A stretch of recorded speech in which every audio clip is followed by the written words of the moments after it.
اعوذ باللہ من الشیطان الرجیم بسم اللہ الرحمن الرحیم۔ سورہ مبارکہ قریش، اس کے مطالب کے اعتبار سے اس پہ نگاہ کی جائے تو تمام مفسرین جو ہے وہ تقریباً مفسرین یہ بات کہتے دکھائی دیتے ہیں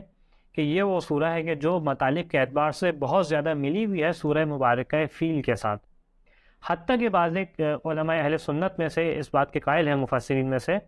کہ یہ وہ سورہ ہے کہ جو اصل میں سورہ فیل اور سورہ قریش ایک ہی سورہ ہیں۔ البتہ ہمارے یہاں مشہور نظریہ جو ہے وہ یہ ہے کہ یہ دو الگ الگ منفرد سورہ ہے، لیکن پھر بھی مطالب کے اعتبار سے آپس میں اتنے زیادہ مرتبط ہیں، اتنے زیادہ ملے ہوئے ہیں کہ ہمارے ہاں بھی روایات موجود ہے کہ انسان اگر نماز کے اندر پہلی رکعت دوسری رکعت میں سورہ حمد کے بعد ان دونوں میں سے کوئی ایک سورہ پڑھے تو اسے دوسری سورہ بھی پڑھنی پڑے گی۔ مثال کے طور پر اگر سورہ قریش پڑھا ہے تو سورہ فیل بھی پڑھنی پڑے گی، سورہ فیل پڑھی تو سورہ قریش بھی پڑھنی پڑے گی۔ یہاں تک کہ آیت اللہ سستانی حفظہ اللہ کا بھی فتویٰ اسی انداز سے ہے، لیکن البتہ احتیاط واجب کے ساتھ ہے کہ احتیاط واجب کی بنا پہ اگر انسان جو ہے وہ سورہ حمد کے بعد سورہ فیل پڑھتا ہے تو سورہ قریش بھی پڑھنا پڑے گی، اور سورہ قریش پڑھتا ہے تو سورہ فیل بھی پڑھنا پڑے گی۔ مطالب میں ملے ہونے کی وجہ کیا ہے کہ انسان جب اس سورہ پہ نگاہ کرتا ہے کہ لی ایلافی قریش، کہ قریش کی آسانی کے لیے، قریش کی راحت کے لیے، قریش کے پرسکون ہونے کے لیے، ایلاف کا جو لغت نے مطلب بیان کیا وہ یہ کہ ان سے انسیت اور محبت، کہ اس خاطر قریش سے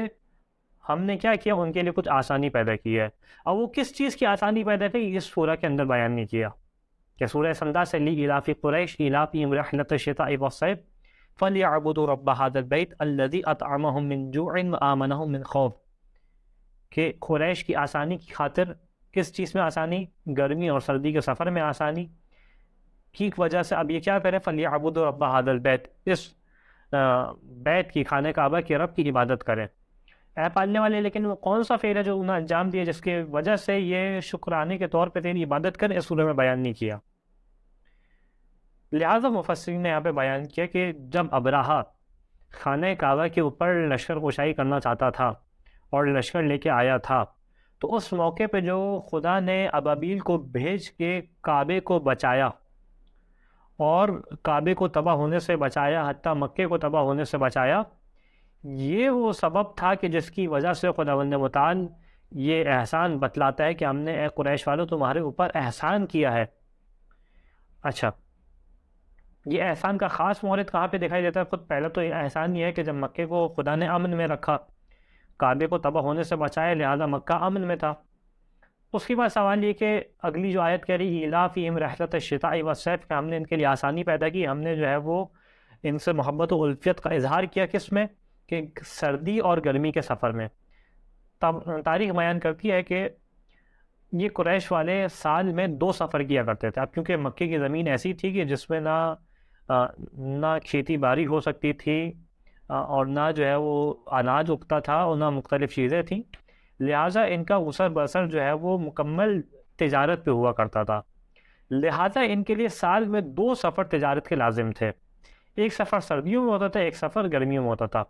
جو سفر سردیوں میں ہوتا تھا اس میں قافلہ جاتا تھا یمن کی جانب اور وہاں پہ جا کے جو ہے مختلف چیزوں کی تجارت کرتا تھا۔ اسی طریقے سے جو سفر سردیوں میں ہوا کرتا تھا اس میں قافلہ جاتا تھا شام کی جانب۔ یہ 2 جو تھے وہ مرکز تھے اس زمانے میں تجارت کے، کیونکہ دونوں سے سمندر ملتا تھا، اس وجہ سے دونوں مرکز تھے تجارت کے۔ تو یہ ان کے لیے لازم تھا کہ 2 سفر کریں، لیکن اس سفر میں ان کے لیے کچھ مشکلات تھیں۔ پہلی مشکل تو یہ ہے کہ اس زمانے میں لٹیرے بھی موجود ہوا کرتے تھے، اور طبعاً جب کوئی تجارتی قافلہ جا رہا ہے اس کا مطلب یہ ہے کہ اس کے اندر مال و دولت ہے، اس کے اندر جو ہے مختلف چیزیں ہیں۔ اسی طریقے سے ان کے لیے کوئی خاص چیز نہیں تھی جس کی وجہ سے ان کا احترام ہو۔ تو خداوند متعال نے جب کعبے کو بچایا اور کعبے کو تباہ ہونے سے خداوند متعال نے معجزتاً بچایا، تو اس کا نتیجہ یہ ہوا کہ پورے خطہ عرب میں قریش کی احترام بڑھ گیا، قریش کا پورے خطہ عرب میں احترام بڑھ گیا۔ اب جب یہ سفر کے لیے جایا کرتے تھے تو وہاں پہ لوگ ان کا احترام کرتے تھے، لوگ ان کو عزت دیا کرتے تھے، ان کو جو ہے وہ لٹیرے لوٹنے سے رکتے تھے، یعنی کم ان کی جو ہے وہ رستے میں ان کو لٹیرے لوٹتے تھے، کیونکہ یہ سفر تو ان کے لیے لازمی تھا۔ اسی طریقے سے جب یہ وہاں پہ جاتے تو ان کو احترام ملتا تھا. تو یہ خدا کی خاص رحمت تھی ان کے اوپر کہ خود مکے کے اندر بھی ان کو امن دیا اور جو سفر تھے اس کے اندر بھی ان کو سکون دیا.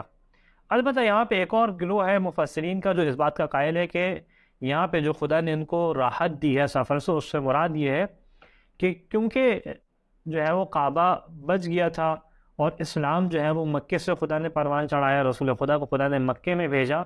لہٰذا یہ تمام وہ چیزیں تھیں کہ جس کی وجہ سے مختلف وفد تھے جو خطۂ عرب سے رسول خدا کی خدمت میں آیا کرتے تھے،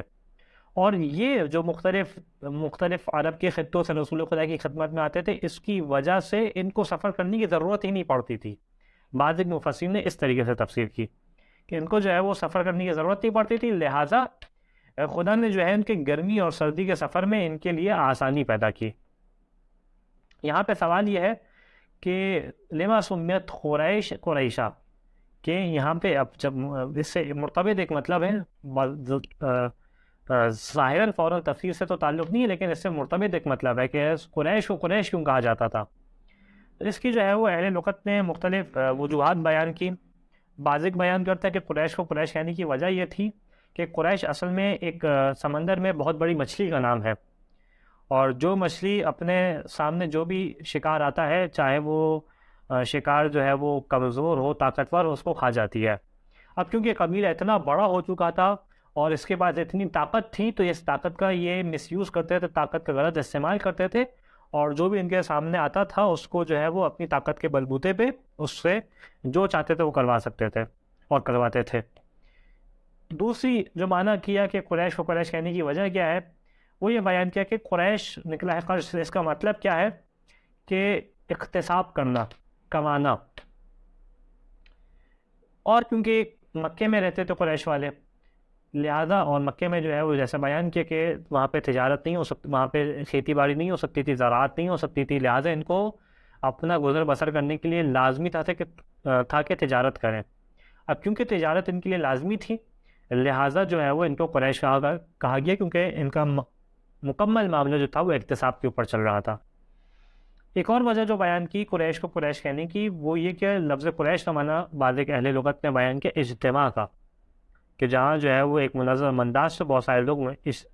جمع ہوں. اور کیونکہ یہ قبیلہ اتنا بڑا تھا اور بہت منظم قبیلہ تھا، لہٰذا جو ہے وہ اس کو قریش کہا گیا. علی حال اس کے بعد خود پالنے والا بیان کرتا ہے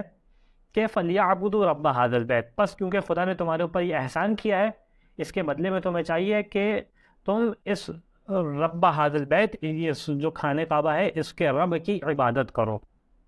شکرانے کے طور پہ کہ خدا نے تمہارے اوپر کتنا بڑا احسان کیا. اب وہ چاہے احسان کعبے کو بچا کے ہو، چاہے وہ احسان اسلام کو زمین مکہ پہ بھیج کے ہو، چاہے وہ اسلام رسول خدا کے ذریعے سے ہو، تمام یہ اسباب ہے کہ اس کے اوپر قریش کو خدا کا شکر ادا کرنا چاہیے تھا. کہ یہ خدا کون تھا؟ الذی اطعمہم من جوع وآمنہم من خوف، کہ یہ پالنے والا وہ تھا کہ جس نے تمہیں بھوک سے بچایا، اور جس نے تمہیں خوف سے بچایا، جس نے تمہیں یعنی تمہیں جو ہے وہ مختلف تمہارا شہر تباہ ہو جاتا، ابرہہ کا تمہیں خوف تھا، اس نے تمہیں خوف سے بچایا، اس نے تمہارے لیے وہ ماحول پیدا کیا کہ جس کی وجہ سے تمہارے لیے تجارت کرنا آسان ہوئی. تو اس نے جو ہے وہ تمہیں بھوک سے بچایا، تم بھوکے تھے، اس نے تمہیں رزق دیا. اور یہ تاریخ بیان کرتی ہے کہ جو مکے کی حالت تھی اسلام سے پہلے، وہ حالت اسلام کے بعد نہیں تھی. یہ تدبیر خدا بند متعال تھی کہ اس کی وجہ سے جو ہے وہ مکے کی حالت بدل گئی، ورنہ اس سے پہلے جو تھے ان کی اقتصادی حالت اچھی نہیں تھی، کھانے پینے کے اعتبار سے ان کی کیفیت بہت اچھی شمار نہیں کی جاتی تھی. لیکن خدا بند متعال نے احسان کیا، اور یہ قاعدہ کلیہ صرف قریش کے اوپر ہی لاگو نہیں ہوتا، بلکہ ہمیں اپنی زندگی میں بھی اس کو اپلائی کرنا چاہیے اس اعتبار سے کہ جہاں دیکھے خدا بند متعال نے کوئی نعمت ہمارے اوپر نازل کی ہے تو وہاں پہ خدا بند متعال کا شکر کا ادا کرنا چاہیے.